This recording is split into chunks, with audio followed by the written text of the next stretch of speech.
রাশেদ জানাবেন, মেলায় বই প্রেমীদের ভিড় কেমন দেখছেন?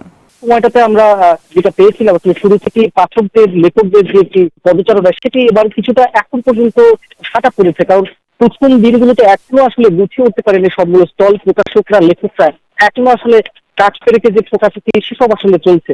এখন পর্যন্ত সবগুলো স্টল গুছিয়ে উঠতে পারেনি। মোহাম্মদ আজম, যিনি বাংলা একাডেমির পরিচালক, এখন পর্যন্ত সবগুলো স্টল গুছিয়ে উঠতে পারেনি। মোহাম্মদ আজম, যিনি বাংলা একাডেমির পরিচালক, তার সাথে আমরা সকালে কথা বলেছিলাম। তিনি আমাদের জানিয়েছেন যে 1-2 দিন সময় লাগবে, এর মধ্যে বাকি স্টলগুলো সেজে উঠবে এবং তারপর থেকে আরও জমজমাট উঠবে। এবং তিনি আরও বলছিলেন যে আবহাওয়া আসলে অনুকূলে না থাকায় এই গরমের মধ্যে আসলে এই সময়টাতে আসলে একটু পাঠকদের যে পদচারণা সেটি কিছুটা কম, এবং বিকাল বা সন্ধ্যা করালে তখন হয়তো এই মানুষের যে পদচারণা সেটি আরও বাড়বে। এবং বরাবরের মতোই এবারও অনেকগুলো প্যাভিলিয়ন স্টল কিন্তু সেজেছে, যেটি 600-রও বেশি। এবং বিকাশ পেমেন্টে 10,000 টাকার বেশি অফার, শপিং চলছে তো।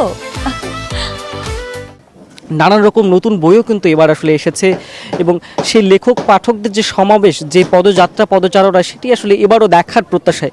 এবং আজ যেহেতু ছুটির দিন, স্বভাবতই বিগত সময়গুলোতে যেরকম ভিড়টা আসলে আশা প্রকাশকরা বা বিক্রেতারা করছিলেন, সে তুলনায় এখনও আসলে এই দুপুরটাতে সেরকম চিত্র আমরা দেখতে পাচ্ছি না। তবে সময় গড়ালে সেটির পরিবর্তন ঘটবে এমনটা তাদের প্রত্যাশা। এবং আজ যেহেতু শিশু প্রহর ছিল, আপনি জানেন যে প্রতি শুক্র ও শনিবারে এই বইমেলাতে শিশুদের চত্বরে নানা রকম আয়োজন থাকে, আর সে আয়োজনও কিন্তু আজকে আমরা দেখেছি। চিত্রাঙ্কন প্রতিযোগিতা, কবিতা আবৃত্তি এবং তাদের ঘোরাঘুরি করা, বই কেনা, আর সেসব চিত্র আমরা দেখেছি। টুকটুক করে লেখক প্রকাশকরা সবাই আসছেন, বই নিয়ে আসছেন, স্টল সাজাচ্ছেন, এবং যে স্টলগুলো এখনও সাজিয়ে উঠতে পারেনি স্টলগুলো কাজ কিন্তু হচ্ছে। এবং সব কিছু মিলিয়ে আসলে বইমেলা কিন্তু ধীরে ধীরে জমে ওঠার দ্বার প্রান্তে কিন্তু আছে।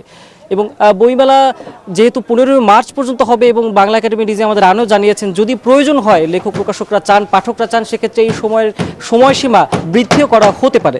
এই ছিল বইমেলার খবর আমার থেকে। রাশেদ, ধন্যবাদ আপনাকে।